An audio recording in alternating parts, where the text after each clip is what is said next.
The gunshot echoed through the dusty streets of Silver Creek like thunder on a clear day, sending Elizabeth Frost's heart racing as she sprinted down the alleyway, the hem of her dress clutched desperately in her trembling fingers.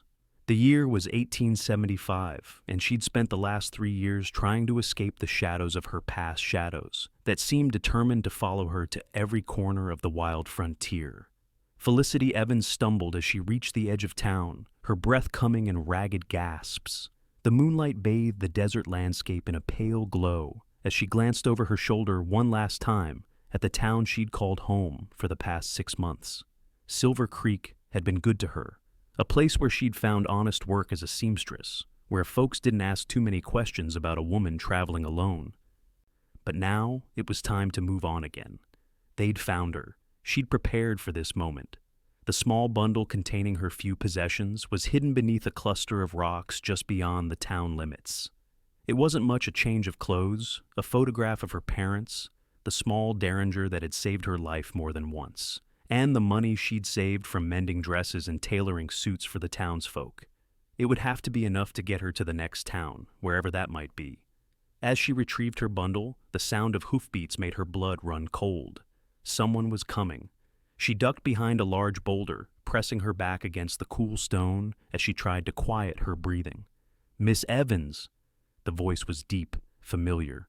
Brody Xavier, the ranch owner who frequented the general store where she worked afternoons.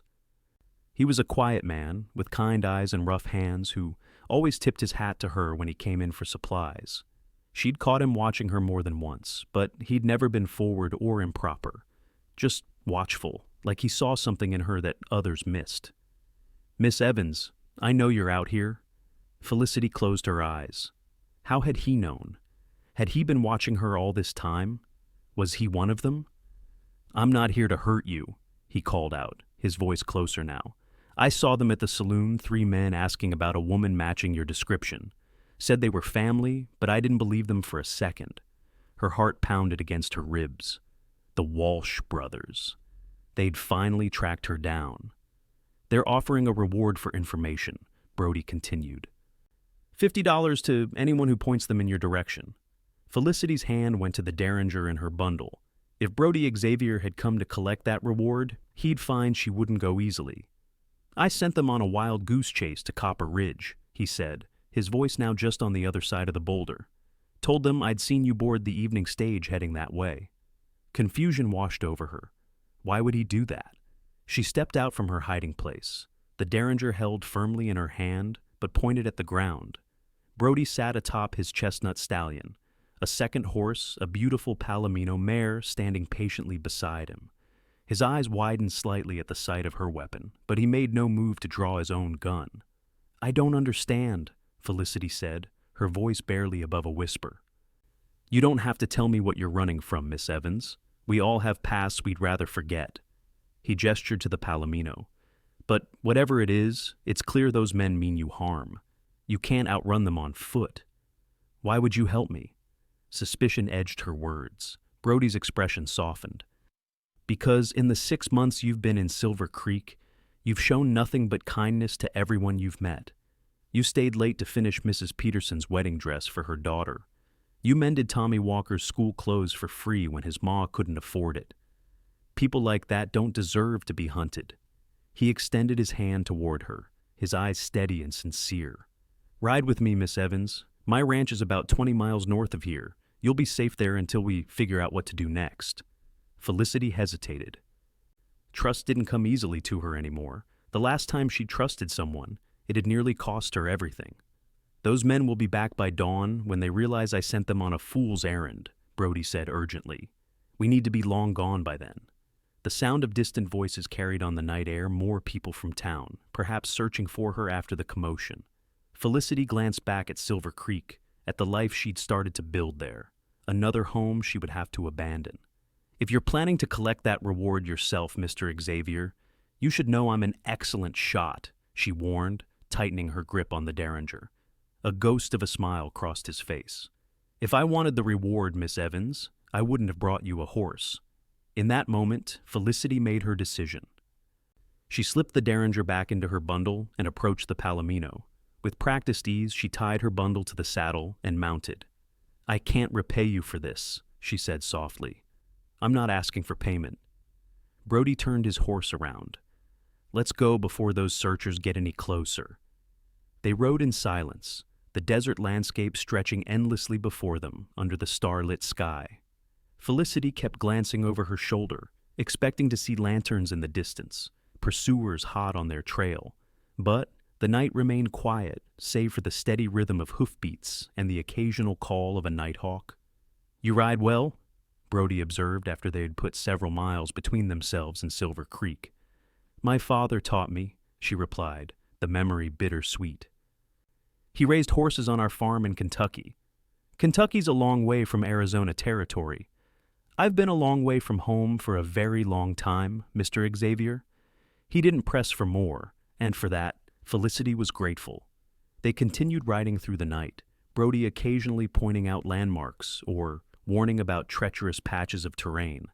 By the time the first hint of dawn lightened the eastern horizon, they were approaching a sprawling ranch nestled in a valley surrounded by rugged hills. "Xavier Ranch," Brody announced with a hint of pride in his voice. "It's not much, but it's mine." Felicity thought it was far more than not much. A large main house stood surrounded by several outbuildings, corrals filled with horses, and in the distance she could see cattle grazing on the hillsides.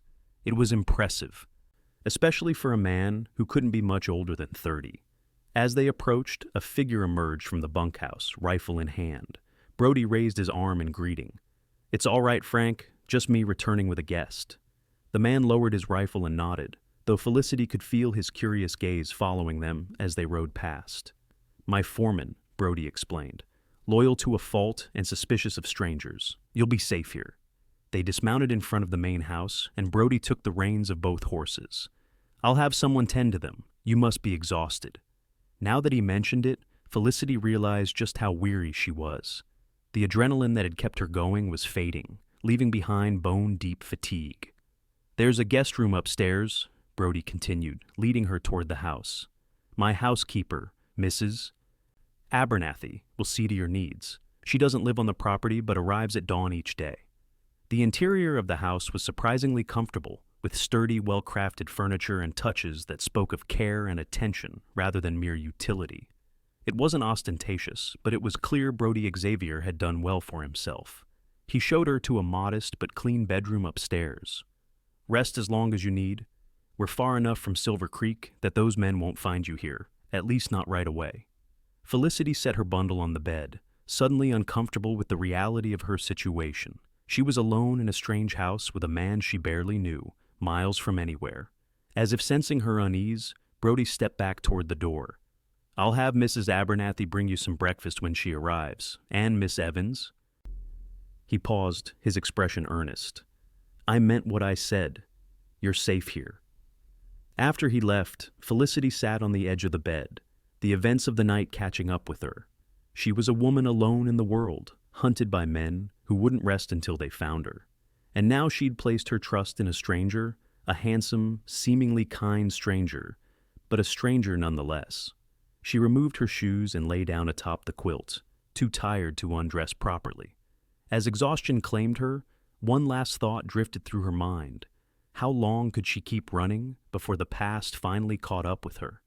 When Felicity awoke, sunlight was streaming through the curtains. For a moment, disorientation gripped her as she tried to remember where she was. Then it all came rushing back: the men in town, her desperate flight, and Brody Xavier coming to her rescue with a horse and an offer of sanctuary. A soft knock at the door startled her. "Miss? Mr. Xavier asked me to bring you some breakfast and fresh clothes." The door opened to reveal an older woman with silver-streaked hair and a kind, weathered face. She carried a tray of food and had garments draped over her arm. "Mrs. Abernathy, I presume," Felicity said, sitting up and trying to smooth her wrinkled dress. "That's right. The boss said you had to leave town in quite a hurry and might need some things." She set the tray on a small table near the window. "I've brought you one of my daughter's dresses. She's about your size, and she left some things here when she married and moved to California. There's also soap and towels if you'd like to freshen up." The washroom is just down the hall. That's very kind of you, Felicity said, genuinely touched by the thoughtfulness. I don't know how long I'll be staying, but I'd be happy to help earn my keep while I'm here. Mrs. Abernathy waved away the suggestion. Mr. Xavier said you're to be treated as an honored guest. Besides, I can use the company. It gets mighty quiet around here with just the boss and the ranch hands, and most of them stay in the bunkhouse. After the housekeeper left, Felicity ate the simple but hearty breakfast of eggs, bacon, and biscuits with honey. It was the first proper meal she'd had since the previous afternoon, and she hadn't realized how hungry she was. Once she'd finished eating, she took advantage of the washroom, scrubbing away the dust and fear of her midnight escape. The dress Mrs. Abernathy had provided was a simple blue calico, a bit loose in the bodice, but otherwise a reasonable fit. She braided her damp hair and pinned it up, feeling more like herself again. When she ventured downstairs, she found the main floor of the house empty, except for Mrs. Abernathy, who was kneading dough in the kitchen. "Where is Mr. Xavier?" Felicity asked. "Out with the hands, checking on a stretch of fence that came down in the storm last week," the older woman replied. "He said to tell you to make yourself at home, and that he'd see you at supper." Felicity spent the day helping Mrs. Abernathy with household chores, despite the housekeeper's protests. It felt good to have something to do with her hands, to focus on simple tasks rather than the uncertainty of her situation. As they worked, the older woman chatted about the ranch, the town of Silver Creek, and occasionally about Brody Xavier himself. The boss came out here 10 years ago with nothing but determination and a good head for business, Mrs. Abernathy said as they hung laundry in the yard behind the house. Started as a ranch hand, saved every penny, then bought this place when old man Peterson decided to retire and move east to be with his daughter. "He seems young to have accomplished so much," Felicity observed. 32 this past spring, the housekeeper confirmed. "Works harder than men twice his age. Built this place up from nearly nothing. The ranch was failing when he bought it, but he turned it around. Has one of the finest herds in the territory now." "And no wife?" The question slipped out before Felicity could stop it. "Mrs. Abernathy's eyes twinkled knowingly. "No, though not for lack of interested parties. Half the unmarried women in Silver Creek have set their caps for him, but he doesn't seem to notice. Too busy with the ranch, he says." By late afternoon, Felicity had helped prepare a hearty stew for supper, and had even found time to mend a tear in the curtains in the parlor. The work had been a welcome distraction, but as evening approached, her anxiety returned. What would happen when the Walsh brothers realized they'd been deceived? Would they track her to the Xavier Ranch? And what would she do then? The sound of boots on the porch drew her attention. Through the window, she watched as Brody dismounted and handed his horse off to one of the ranch hands. He looked tired, with dust coating his clothes and a day's worth of stubble darkening his jaw. But there was an easy confidence in the way he moved. When he entered the house and saw her, a warm smile spread across his face. "Miss Evans, I hope you found everything to your liking." "Yes, thank you," she replied. "Mrs. Abernathy has been very kind, and please call me Felicity." "Felicity?" he repeated, and something about the way he said her name made her pulse quicken. "Then you must call me Brody." Mrs. Abernathy bustled in from the kitchen. "Supper's nearly ready, Mr. Xavier. Go get yourself cleaned up, and it'll be on the table when you return." Brody nodded and headed upstairs, returning a short time later with his hair damp and wearing clean clothes. They ate in the dining room, just the two of them, as Mrs. Abernathy insisted on serving before taking her own meal in the kitchen. "I rode into town this afternoon," Brody said as they ate. Felicity's spoon clattered against her bowl. "You went to Silver Creek? Was that wise? I needed to know what we're dealing with." His expression grew serious. "The men looking for you are still there. They're not happy about the false lead, and they've doubled the reward. $100 now for information leading to your whereabouts." $100? She whispered, a chill running down her spine. "That kind of money would tempt many in these parts." "Did anyone see you?"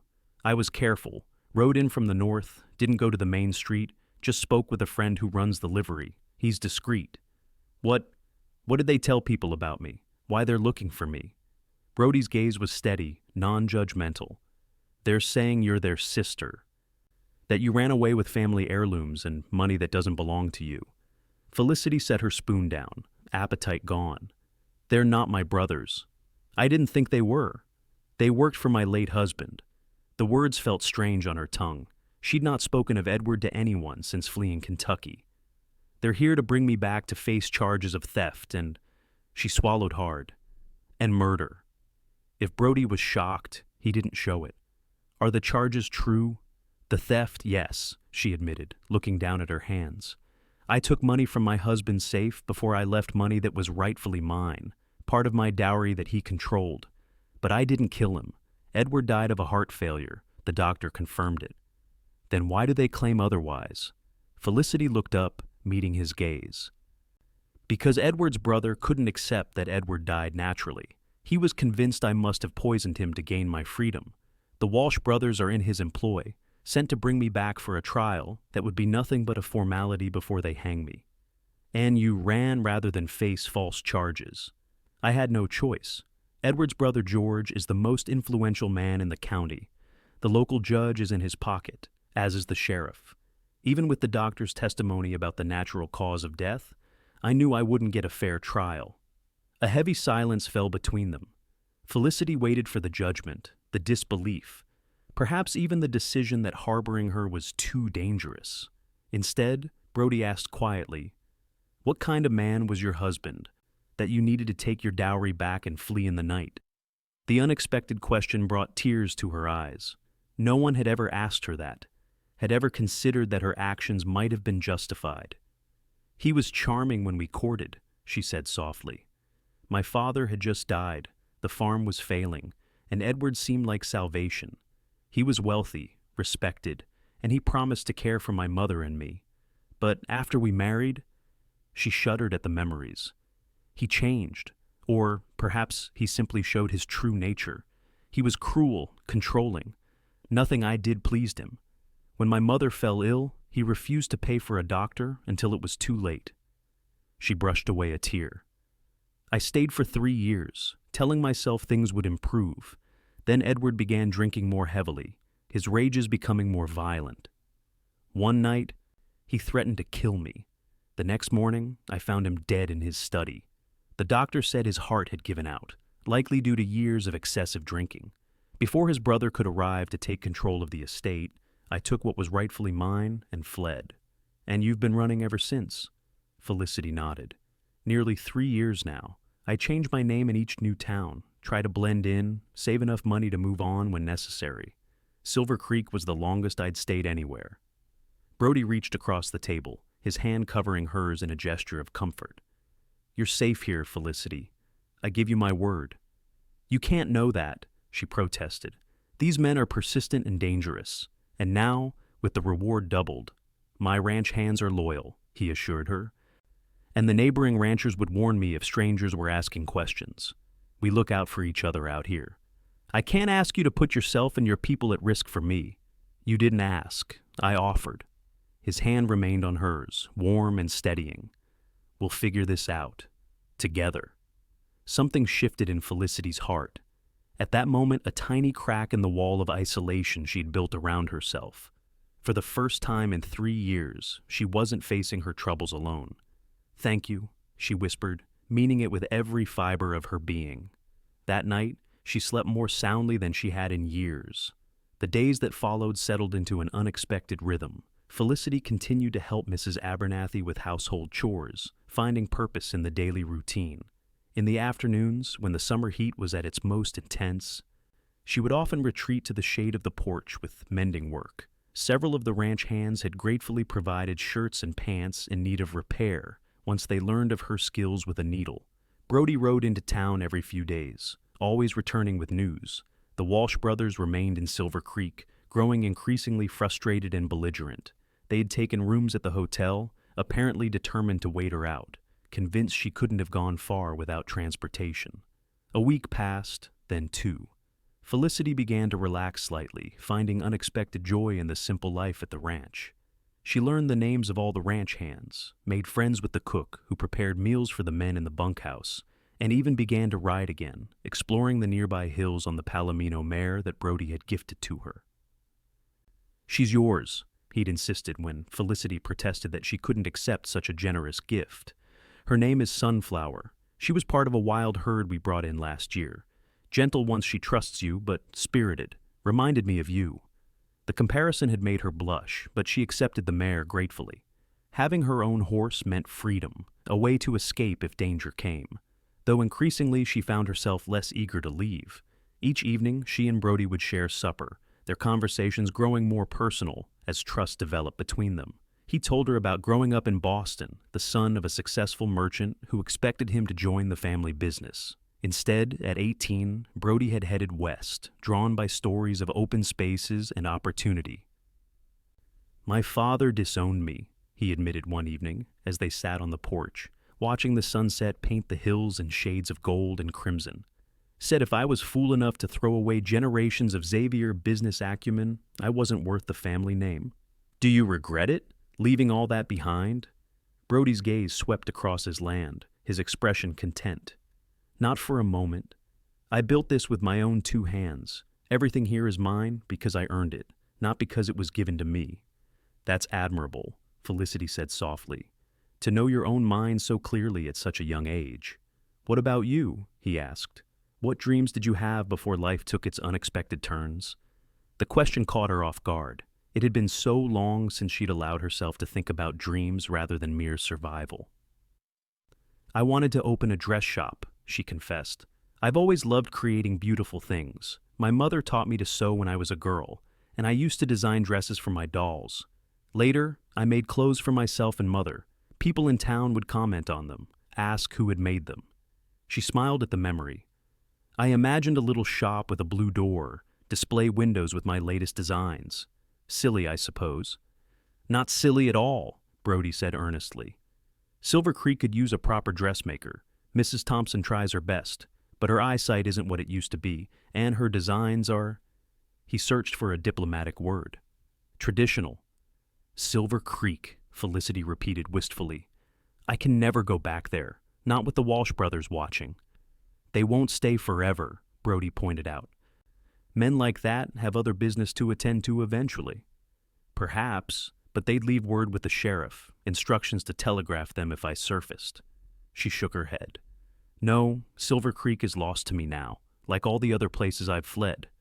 They sat in companionable silence as darkness fell, the first stars appearing in the velvet sky. Felicity was acutely aware of Brody beside her, the subtle scent of soap and leather that clung to him, the warmth of his presence.